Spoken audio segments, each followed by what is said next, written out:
Okay, so here's the video lesson for 914. It's really looking at volume ratios of similar solids, and so we're going to look at similar three-dimensional shapes. We've spent time looking at similar two-dimensional shapes, and when we looked at similar two-dimensional shapes, we looked at, well, what's their linear scale factor? And we said that was usually r if we labeled it with a variable. And we looked at, well, if that linear scale factor is r, then we can say the area scale factor of a two-dimensional shape is r squared. And then today we're going to evaluate, well, what would be our volume scale factor then? What if we know a linear scale factor, how could we find the volume scale factor? And that's what we're going to investigate here.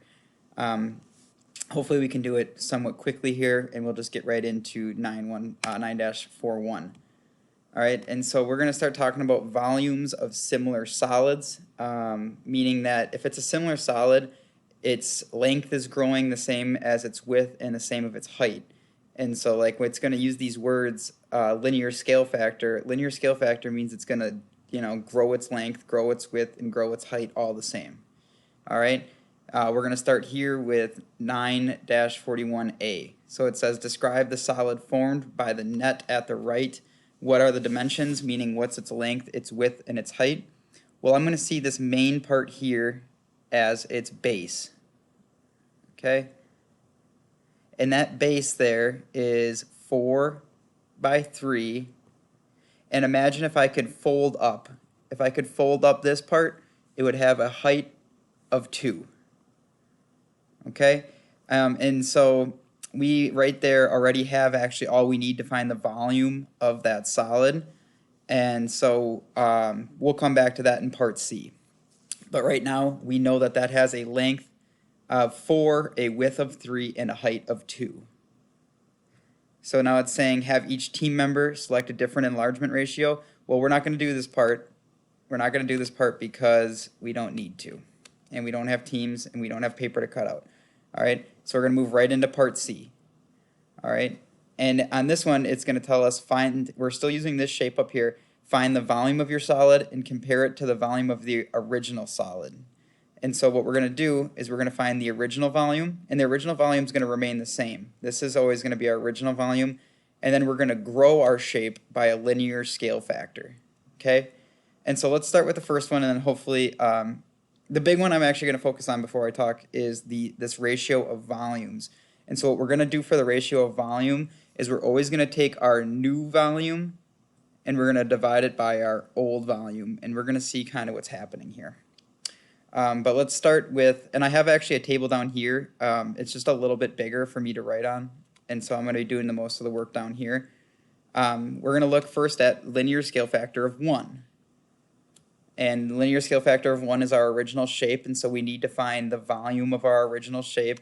And so if we look at 1, the volume is going to be our length times our width times our height. Our length times our width times our height. So that is going to be 4 times 3 times 2. 4 times 3 times 2.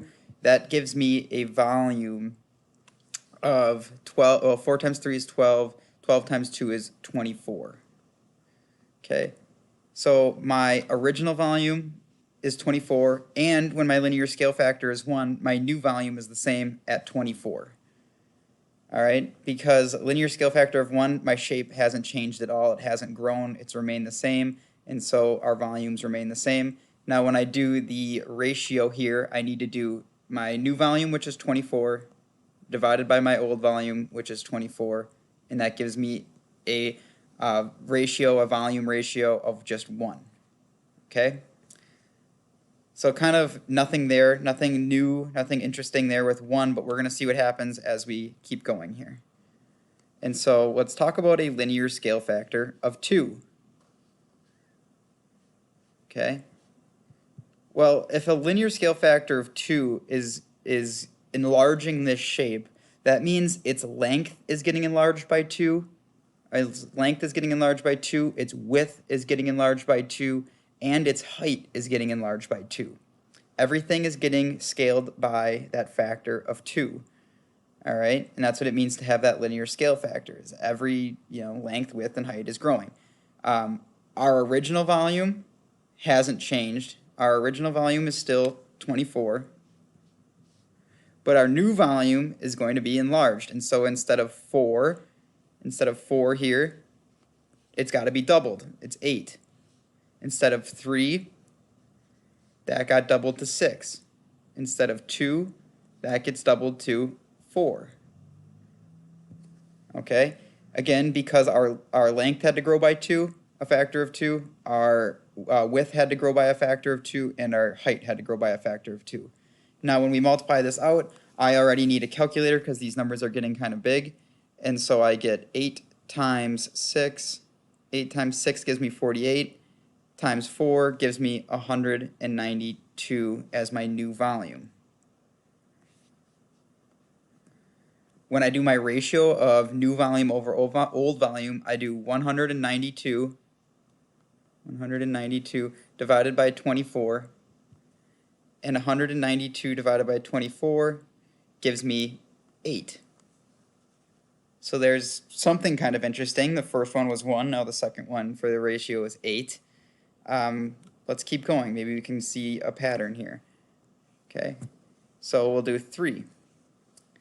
All right, original volume still 24. Original volume still 24, but now we need to scale our length, and we don't scale our second one. We're going to scale our original one again, but we're going to scale each of them by 3. All right, because our length needs to grow by 3, our width needs to grow by 3, and our height needs to grow by 3. So 4 times 3 gives me a new length of 12. 3 times 3 gives me a new width of 9. And 2 times 3 gives me a new height of 6. Okay? So everything from our original again, we go from our original is getting scaled by a factor of 3, so everything's growing by a factor of 3. Now I just multiply. 12 times 9 times 6 gives me a new volume of 648. And so my new volume is 648. I do, for my ratio, new volume divided by old volume, so 648 divided by 24, and I get that is 27. And so if I'm looking at my ratios, I have 1, then 8, then 27. And I'm hoping maybe some of you, as you're watching this, are starting to see that pattern. My linear scale factor was 1, my ratio volume was 1. My linear scale factor was 2, my ratio value was 8. My linear scale factor was 3, my ratio volume was 27. And so maybe you can see that pattern there. I'm going to save the dramatic ending for the end here. Let's do 4. Let's do 4 here. A linear scale factor of 4. Well, again, our original volume is still 24 because that never changes. It's still our original. We have to go from I'm going to stop drawing arrows so it doesn't look too messy, but I'm going to go from my original one, and I'm going to scale it all by 4. So I'm going to scale my original one to 4, which means 4 times 4 gives me 16.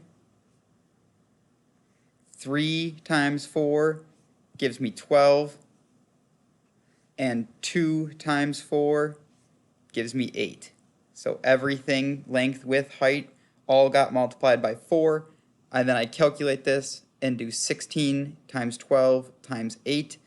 And I get 1,536 is my new volume. So my new volume, 1,536.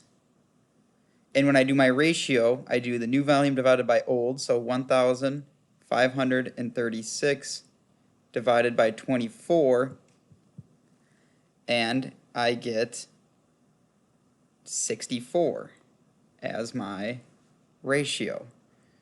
So pretty interesting again that it goes 4 and then to 64.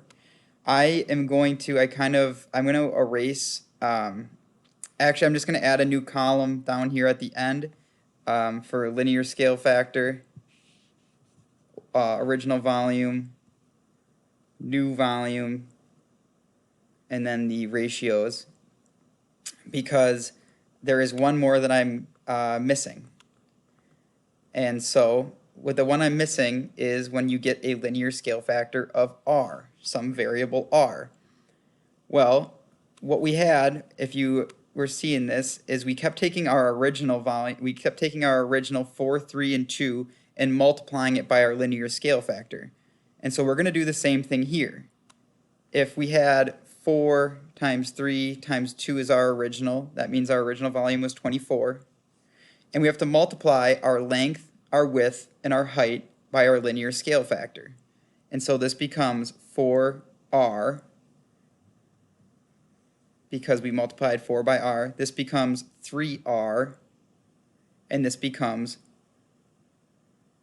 2r. Now, when you multiply all these together, 4r times 3r times 2r, that gives you 24r cubed.